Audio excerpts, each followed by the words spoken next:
안녕하세요. 남편과 갈라선 여성입니다. 제가 이렇게 사연을 쓰게 된 건 황금알을 낳는 거위에 배를 가른 한심한 제 남편 이야기를 들려드리기 위해서예요. 한 살 연하의 남편과는 지인들과의 모임에서 우연히 알게 된 사이입니다. 처음엔 서로 이름 말고는 아는 게 없었는데 그럼에도 불구하고 남편이 먼저 적극적으로 저에게 관심을 보였어요. 저 역시 그런 남편이 싫지 않았기에 모임 이후로 저희는 두세 번 더 만남을 가졌고요. 사실 남편은 저를 만날 때마다 어디 갈지, 무슨 대화를 나눌지 준비를 해왔는데 그 꼼꼼한 성격이 인상적이었답니다. 저 하나 어떻게 해보려는 게 아니라 정말 저와의 만남을 진지하게 생각하고 있다는 믿음을 갖게 해줬거든요. 어른스러운 사람이라고 생각했기에 남편이 저보다 한 살 연하라는 사실을 알았을 땐 꽤나 놀랐네요. 이후로 저희는 6개월의 짧은 연애를 했고 결혼까지 약속했습니다. 아이가 생기거나 그래서 서둔 것은 아니었고요. 서로 많은 것을 알고 시작한 관계가 아니었기에 결혼 준비를 하는 과정에서 새롭게 알게 된 사실들이 많았어요. 그리고 솔직히 그중에는 이건 아닌데 싶어서 걱정스러운 부분도 꽤나 있었지요. 문제는 제 눈에 콩깍지가 씌어도 단단히 씌어있던지라 제대로 짚고 넘어가지 못했다는 거예요. 주변 사람들 몇몇이 저에게 정신 차리라며 핀잔을 주기도 했지만 그땐 그런 소리가 제 귀에 들리지 않았네요. 말이 나와서 말이지만 돌이켜 생각해보면 남편과 저는 조건에서 차이가 많이 났어요. 일단 저에 대해 먼저 이야기해보자면 저는 비교적 유복한 환경에서 자랐습니다. 공기업 간부를 지내신 친정아버지와 중학교 선생님으로 재직하신 친정어머니 밑에서 부족함 없이 많은 걸 누리며 살았지요. 두 분은 엄격하셨지만 동시에 학업적인 부분에 있어서는 제가 원하는 거라면 무엇이든 도전해볼 수 있게끔 지원을 아끼지 않는 분들이셨거든요. 그리고 제가 고등학교에 입학하던 시기에 조부모님이 돌아가셨는데 그때 친정아버지 앞으로 제법 규모가 있는 땅을 남기셨다 들었습니다. 그리고 정확히 7년 후에 그 땅이 개발이 되면서 크게 보상을 받으셨네요. 반면에 남편의 경우 아버님께서 여러 사업을 손대셨는데 이렇다 할 재미는 못 보셨답니다. 오히려 새로운 사업을 시작하실 때마다 사는 게 더 어려워졌던 모양이에요. 그러다 남편이 대학에 입학하고 얼마 되지 않았을 때 집이 경매로 넘어가네만의 소리가 나올 만큼 휘청했었다고요. 그래서 그때 아버님이 어머님과 위장이혼을 하셨고 파산하셨답니다. 그뿐만이 아니었습니다. 남편은 이남 일녀 중 막내로 위로 결혼한 신우와 아주버님이 있어요. 그리고 일단 신우 이야기를 해보자면 신우는 저희가 결혼하던 때 이미 이혼한 상황이었고 혼자 애들 둘을 키우고 있었지요. 이혼 사유는 저도 정확히는 모르지만 아이를 도맡은 걸로 봐서는 신우한테 귀책 사유가 있던 것 같지는 않대요. 다만 이혼 이후로 남자 쪽에서 양육비고 뭐고 돈 없다고 배째라는 식으로 나와서 경제적으로 곤란을 겪고 있더라고요. 그리고 아주버님은 아버님처럼 사업을 한답시고 이것저것 하다가 저희가 결혼하던 당시에는 대형마트에서 일을 하고 있었어요. 형님은 무슨 이유 때문인진 몰라도 집에 있었고 그래서 아주버님 외벌이로 중학생 둘을 키우는 상황이 돼요. 하지만 그래도 저는 괜찮았어요. 남편이 저에게 말하기를 시부모님이 어떻게 사시건 아주버님이나 신우가 어떻게 살건 각각 독립된 가정이라면서 걱정할 필요가 없다고 했거든요. 서로가 서로에게 부담 주지 않는다면서요. 그리고 실제로 어머님 아버님께 인사를 드리러 갔을 때도 어머님이 먼저 하시는 말씀이 너희 둘만 잘 살면 된다 하셨으니 제가 순진하게 그 말을 믿었네요. 해줄 수 있는 게 없으니 바라는 것도 없다. 예단도 안 해와도 된다 하셨고. 한편 친정에서는 솔직히 제 결혼을 탐탁지 않아 하셨어요. 특히 친정아버지께선 사윗감인 남편은 마음에 들어 하셨지만 시부모님이고 형제들이고 누구 하나 번듯하게 사는 사람이 없으니 그게 걱정이라 하시대요. 하지만 친정어머니께서 제 편이 되어 주셨습니다.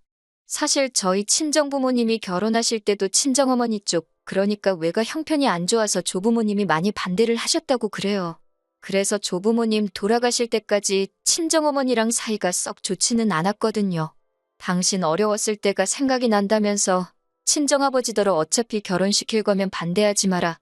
애들 가슴에 안 된다 하며 제 편이 되어주셨지요. 그래서 친정어머니 덕분에 남편과 결혼할 수 있었습니다. 물론 저희가 이혼을 하면서 친정어머니께는 면목 없게 되었지만요. 친정 부모님은 북적거리는 서울이 싫다며 지방에서 작은 전원주택을 지어 생활하고 계셨고, 저는 오피스텔에서 자취를 했습니다. 신혼살림은 오피스텔 보증금과 남편이 모은 돈을 합해 작은 아파트 전세로 시작했어요. 친정 부모님이 집을 해주신다 하셨지만 제가 사업자금으로 대달라 했습니다. 사실 사업 아이템은 이미 오래전부터 생각해놓고 있었고 결혼을 하면 직장을 관두고 사업을 하겠다는 계획도 있었거든요. 어차피 아이 낳고 하면 휴직해야 되고 그러면 눈치 봐가면서 회사 생활을 해야 하는데 그렇게 살고 싶지 않았달까요? 그리고 이건 여담이지만 제가 사업을 하겠다고 했을 때는 친정아버지는 찬성, 친정어머니는 반대를 하셨어요. 친정아버지는 뭐든지 부딪혀보는 게 좋다 하셨고 친정어머니는 여자 몸으로 사업이라니 고생스러워서 안 된다였지요. 하지만 그때도 결국 두 분이 저를 믿어주셨습니다. 그래서 결혼식을 올리고 얼마 지나지 않아 회사를 나왔지요. 혹시나 저를 알아보는 사람이 있을까봐 여기다 제가 하는 사업이 무슨 사업인지 자세히 말할 순 없지만 초기 자본이 꽤 들어갔어요. 그리고 그 초기 자본은 감사하게도 친정부모님이 대주셨습니다. 제가 직장 생활하면서 모아둔 돈도 있었지만 결혼하면서 많이 쓰기도 했고 친정부모님이 제가 사업한답시고 전세로 시작한 부분에 있어서 굉장히 속상해 하셨거든요. 그래도 덕분에 남들처럼 고생하지 않고 바로 제가 원하는 일을 시작할 수 있었지요. 그리고 한 1년은 솔직히 남편에게도 미안한 일이었지만 온 신경을 사업에만 쏟아부었습니다. 남편이 이해해주지 않았으면 제 사업을 이렇게까지 빠른 속도로 키울 수는 없었을 거예요. 그 부분은 인정하는 바입니다. 그렇게 사업을 시작한 지 햇수로 2년차가 되어갈 때는 한 달에 1,000만 원 이상은 너끈히 벌게 되었어요. 그리고 저는 그중 200만 원을 매달 친정부모님께 드리기 시작했습니다. 용돈도 생활비도 아닌 따르기 전에 저라는 사람을 믿고 투자해 주신 데 대한 일종의 배당금의 개념이었지요. 친정부모님께서는 안 받는다, 못 받는다 처음부터 한사코 거절하셨습니다만 그래도 계속 보내드렸어요. 그러자 제 고집은 못 이기겠다며 친정아버지께서 그래 기쁜 마음으로 받겠다 하시대요. 그리고 이 부분 역시 남편도 다 알고 있었습니다. 말이 나와서 말이지만 남편에게 금전적인 부분에 있어서는 작은 비밀도 만들지 않으려고 했어요. 왜냐하면 남편은 극구 아니라고 하지만 제 사업이 잘 될수록 남편이 기죽어하는 게 눈에 보였거든요. 그래서 오히려 더 솔직하게 터놓고 이야기를 했던 것 같습니다.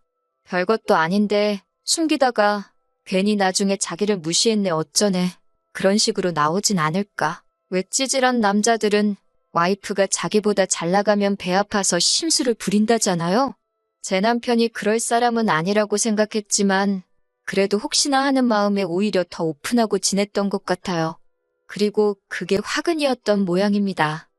언젠가 하루는 남편이 저에게 넌지시 제 사업장에서 신호를 쓸 수 있겠냐고 묻더라고요. 그런데 제 사업은 컴퓨터로 하는 일이 많아서 사실 아주 경력이 없는 직원은 적응하기가 쉽지 않은 구조거든요.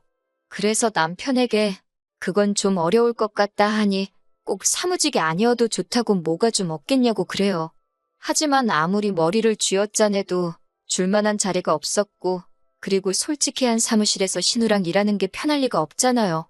그래서 미안하지만 안 된다 했습니다. 그러면서 신우가 요새 경제적으로 많이 힘드냐 물었어요. 그랬더니 남편이 솔직히 털어놓겠다면서 작년부터 신우한테 한 달에 생활비로 30만 원씩 보내주고 있었답니다. 신우네 애들 통신요금 같은 것도 자기가 내주고 있었다는데 좀 황당하더라고요. 제가 사업이 잘 되기 시작하면서 남편한테 달달이 좀 넉넉히 용돈을 주고 있기는 했는데 그 돈으로 신우를 도와주고 있을 줄은 몰랐으니까요. 그리고는 순간 혹시나 싶어서 신우네만 그렇게 도와줬냐 물으니까 그것도 아니랍니다. 신우네 도와주는 게 어쩌다 보니 아주버님 귀에도 들어갔는데 아주버님이 서운하다고 엄청 뭐라고 했다나 봐요. 남편을 불러다 놓고 예전에 아버님 사업 망할 때 아주버님이랑 신우가 얼마나 고생을 했는지 아냐. 근데 너는 막내고 학생이라고 아무 도움도 못 되지 않았냐. 지금이라도 그때 못한 네 몫을 해라 어쩌라 하면서. 그리고 남편은 바보같이 거기다 대고 억지 쓰지 말라 소리도 못하고 아주버님 말이 맞는가 싶어서 돈을 주기 시작했다는 겁니다. 어이가 없었지요. 내 남편한테 이렇게 물러빠진 구석이 있었나 싶고. 사실 남편이 용돈을 어떻게 썼건 간에 그건 제가 뭐라고 할 건 아니라고 생각했어요. 게다가 남도 아니고 가족을 도와줬다는데 그걸 야박하게 뭐라고 하기도 그렇고, 다만 어머님 아버님께도 이미 제가 따로 달에 50만 원씩 챙겨드리고 있는 상황에서 신우 아주버님한테도 돈이 나가고 있었다니 솔직히 답답하고 화가 나긴 하대요. 그래도 더는 추궁하지 않고 일단은 알겠다 했습니다. 대신 앞으로는 시댁에 돈 들어갈 일이 생기거든 먼저 상의를 해달라고 독단적으로 결정하지 말라고 했네요. 이런 식으로 알게 되는 거 찝찝하고 마음 상한다고요. 제 말을 들은 남편도 자기가 생각이 짧았다고 미안하다고 했고, 그래서 그렇게 일단은 넘어갔지요. 한편 저는 다가올 어버이날 친정아버지 차를 바꿔드릴 계획을 세우고 있었어요. 친정아버지 차가 거의 10년 가까이 타신 차라 오래되기도 했고 그럴듯한 선물 하나 꼭 해드리고 싶었거든요. 게다가 제가 벌어서 제가 해준다는데 구구절절 이유가 필요한가 싶었어요. 다행히 남편도 별말 안 하고 알아서 하라길래 아무 문제 없다고 생각했고요. 그리고 얼마 후 시댁에 가게 되었습니다. 어머님 생신하고 어버이날하고 3일 차이밖에 안 나서 늘 한 번에 챙기거든요. 시댁은 저희 집에서 차로 1시간 정도 걸리는 거리에 있고 온 가족이 다 모여야 하다 보니 주말밖에 여의치가 않아서 주말 저녁 시댁에서 모이기로 이야기가 되었지요. 그렇게 약속 당일 시댁에 도착하니 아주버님 식구들과 신우 그리고 시조카들까지 전부 다 와 있더라고요. 그리고 좀 황당했던 게 집에서 먹자고 얘기가 되어서 제가 갈비랑 잡채를 해갔거든요. 그런데 정작 신우나 형님은 빈손으로 왔더군요. 그래놓고 한다는 소리가 시조카들이 그렇게 고기를 먹고 싶어 한다면 나가서 먹자는 겁니다. 그러면 처음부터 저한테 얘기라도 해주면 제가 갈비랑 잡채하느라 시간 낭비할 일은 없었을 거 아니에요? 그렇다고 기왕 해간 걸 다시 챙겨오기도 뭐해서 그럼 이건 어머님 아버님 두고 드시라 하니 그걸 또 어머님은 신우와 형님더러 챙겨가라 싸주고 계시는데 솔직히 거기서부터 저도 마음이 좀 상했지요. 한편 그렇게 저희는 시댁에서 멀지 않은 고깃집으로 향했습니다. 시작부터 돼지갈비 15인분을 시켰고 소주도 몇 병 시키더라고요. 그리고 얼마 안 가 다들 술에 조금씩 취하면서 일이 벌어졌어요. 아버님이 먼저 저희 친정부모님 차 바꿔드리는 이야기를 꺼내셨거든요. 사돈은 자식 잘 둬서 매달 용돈 받고 차도 바꿔주고 팔자가 늘어졌다나요. 솔직히 말씀하시는 어감이 썩 좋진 않았지만 아무래도 술도 드시고 하셨으니 그러신가 보다 하고 넘겼습니다. 그런데 어머님도 질세라 한마디 하시더라고요. 그래도 시부모도 부모라는데 좀 서운하다 하시면서 똑같이는 안 해줘도 어느 정도 흉내는 내줘야 하는 거 아니냐면서 우리는 오토바이라도 하나 사주려나 그러시는데 말에 뼈가 있는 느낌이랄까요? 그러자 신우가 비아냥거리는 목소리로 사줄 사람이었으면 진작에 자전거라도 사줬지 그러는데 이게 무슨 상황이지 싶대요. 황당해하는 저를 보면서 신우가 한다는 말이 시부모는 똥차도 한 대 없는데 친정부모님 차 바꿔드릴 생각할 때 그 생각은 안 났냐입니다. 정말이지 당장이라도 너나 잘하라고 한마디 쏘아붙이고 싶었네요. 하지만 시조카들도 있는 자리에서 괜히 돈 가지고 어른들끼리 이러쿵저러쿵 말하는 모습을 보이기가 그래서 일단은 그냥 무시했어요. 외식비로 거진 50만 원, 그나마도 돼지갈비라서 그 정도 나온 거라며 봐줬다는 식으로 아주버님이 이죽거리는데 너무 짜증나대요. 50만 원도 적은 돈이 아니잖아요. 생각하면 생각할수록 돈은 돈대로 쓰고 욕은 욕대로 먹은 기분이라 이래저래 너무 기분이 나쁘더군요. 그래도 다들 술이 한 잔 들어가서 그런 걸 거라고 애써 그렇게 생각하며 마음을 달랬네요. 한편 신우가 했던 말을 곰곰이 생각해봤어요. 생각해보니까 시부모님도 차가 없으니 어지간히 불편하긴 하시겠다 싶더라고요. 제가 너무 무심했나 싶기도 했고요.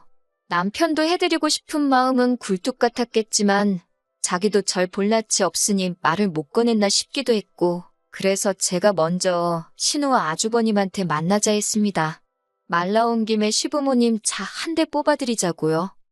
저는 3천만 원대의 국산차를 생각하고 있었고 아무래도 제가 먼저 말을 꺼냈으니 제가 반을 대겠다 대신 나머지 반은 아주버님과 신우 두 분이 해결하시라 했어요. 그러면 솔직히 한 사람당 1,000만 원도 안 들어가는 거였거든요. 그런데 이번엔 아주버님이 먼저 아주 손사래를 치는 겁니다. 그럴 여유가 없다고요. 신우도 하는 말이 그런 목돈이 어디 있겠냐면서 자기는 못한대요. 그래서 그러면 뭐 어쩌겠냐. 다음에 기회가 될 때 해드리자 했습니다. 그런데 신우가 그래도 말을 꺼냈는데 안 해드리는 게 어딨냐면서 일단 저더러 사드리랍니다. 그리고 자기가 나중에 여유 생기면 조금씩 갚아주겠다나요? 신우 뭘 보고 그 말을 믿어요? 제가 그렇게는 못한다고 했지요. 그랬더니 아주버님까지 가세를 해서는 윗사람들 불러놓고 장난치는 것도 아니고 자기들이 돈을 떼먹기를 하겠냐 어쩌겠냐며 일단 그냥 한 대 뽑아드리라고 거의 강요를 하대요. 그러면서 이미 어머님 아버님께도 차 한 대 뽑아드리겠다고 귀띔을 해놨다는 겁니다. 능력도 안 되면서 어쩌면 사람들이 이렇게 경솔할 수 있는지 어이가 없더라고요. 저는 너무 화가 나서 그러면 두 분이 빚을 지든 대출을 받든 해서 뽑아드리라고 나는 못한다 했어요. 그리고 친정하고 비교하지 마시라고. 친정부모님은 내 사업 이렇게 되게끔 미천을 대주신 분들이지만 어머님 아버님은 잘해봐라. 그 한마디 해주신 게 전부라고요. 그런데 어떻게 똑같이 잘해드리냐고 딱 잘라 말했지요. 솔직히 여기서 끝났으면 제가 이혼까지는 생각도 안 했을 겁니다. 그냥 아주버님하고 신우가 정신머리가 없구나, 염치가 없구나 그렇게 욕이나 몇 번 하고 말았을 거예요. 그런데 그날 저녁 낮에 있었던 일을 남편에게 이야기하니 남편이 뜻밖의 반응을 보였지요. 그게 결정타였고요. 남편이 저를 물끄러미 보더니 무조건 안 된다고 하기 전에 자기랑 상의를 했어야 하는 거 아니냐고 그래요. 상의할 게 뭐가 있냐. 차값이 반을 내가 낸다는데도 나머지 반을 못 내겠다는데 돈이 없으면 차를 못 사는 거지. 거기에 상의하고 말고 할 게 뭐가 있냐고 남편에게 따져 물었습니다. 그랬더니 남편이 한다는 소리가 자기가 저보다 못 벌어서 말은 안 했지만 매달 친정에는 200씩 드리면서 시부모님한테는 50밖에 안 드리지 않았냐. 저더러 그게 다 마음이 없어서 그런 거라면서 저더러 무조건 너무 한다는 겁니다. 듣고 있는데 어이가 없어서 제가 말이 시부모님한테만 50이지 아주버님이고 신우고 거기에 당신이 갖다주는 돈은 계산 안 하냐고 소리를 지르니 그건 자기 용돈인데 왜 간섭하냐고 화를 내대요. 그 용돈도 내 주머니에서 나왔지 않냐니까. 아무튼 저더러 시댁을 너무 무시한답니다. 한마디로 논리도 없고 이유도 없고 그냥 심통 부리고 우기기만 하더라고요. 결혼 전 대화가 잘 통하고 내 말에 귀 기울여주던 남자는 어디로 가고 이렇게 찌질하고 못난 사람만 내 옆에 있나 그 생각에 갑자기 너무 서글퍼지더라니까요. 그래서 제가 남편에게 일단 그만 이야기하자 했습니다. 당신도 나도 감정이 너무 격해진 것 같으니까 그만하자고요. 그런데도 남편이 저를 안 놔주는 겁니다. 당장 시부모님한테도 차를 사준다고 이 자리에서 약속을 하라면서요. 그렇게 한 30분 가까이 실랑이를 하다가 지친 제가 그만하자 했습니다. 이런 남잔 줄도 몰랐고 지금 너무 지치고 당신 너무 못나 보인다고. 솔직히 이때도 남편이 저에게 정신 차리고 사과라도 한마디 했으면 제가 마음을 풀었을지도 몰라요. 그런데 남편이 먼저 돈 가지고 유세 부리는 저 같은 여자 자기도 싫답니다.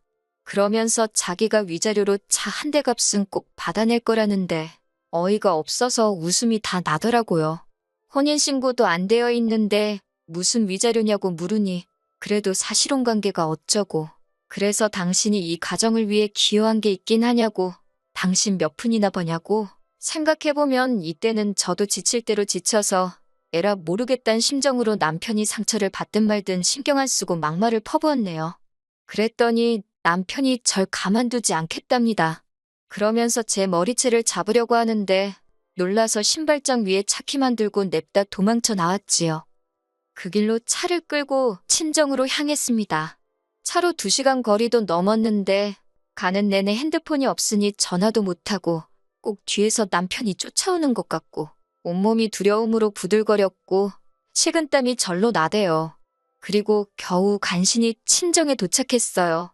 제 모습을 본 친정아버지가 이게 무슨 일이냐 물었고 어떻게 설명했는지도 모르겠는데 아무튼 친정아버지께서 아는 경찰한테 연락을 하셨고 그 경찰을 대동하여 다시 서울 제 집으로 올라갔습니다. 그렇게 현관문을 여니 집안은 온통 아수라장이 따로 없었어요.